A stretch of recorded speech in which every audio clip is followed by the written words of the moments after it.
Consciously, I do hear what you're saying, Dukes. I do, but I think there's a bit of psychology involved. Now, whether it's nature or nurture, that's another 2-hour debate, as you say, yeah? But what I do know is, when you go to a boxing match, and a white boxer and a black boxer jumps in that ring, majority of us subconsciously want the one that represents us in some kind of way to win, right? Like, I only speak for myself. I don't like seeing white boxers beat up black boxers. Two men, I don't like it. You get me? So if I'm gonna, I play this game with my kids and that, like, Rob, something comes on where there's a competition, and I'm just like, yeah, I'm choosing him.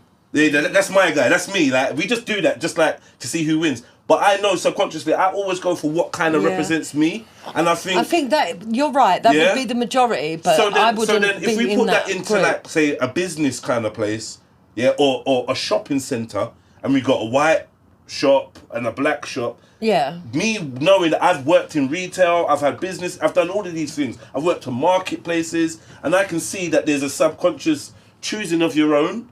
You may have to interject. You may have to be like, "Oh, you're right, love."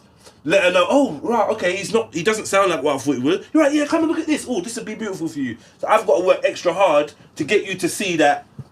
Consider me as a choice. Otherwise, subconsciously, she would just come over, look at me, and then probably just drift off. Yeah, but Jedi, don't you think that in a lot of cases it's because, and this might be just an observation that's not fair, right? But I'm going to say it anyway, I'm not trying to offend anyone. The fact of the matter is, don't you think that sometimes people that want to go into business within the black community like to cut corners, right? So instead of just going into the shop next door, watching how they're deploying the staff or how it's laid out, or asking questions, say, "Oh, I've noticed that you always tend to put this in the window over there. Is there a specific reason why you lay it out that way? Why do you market that stuff there at the till? Why don't you move it around?" They don't think about any of that. They just go, "Oh, you know what we'll do? We won't worry about shelving. We'll get a load of crates and we'll just box them up there." Right? Okay, yeah. Right? And you're right. Aesthetics I know what you mean. is something that sells, whether people believe that or not.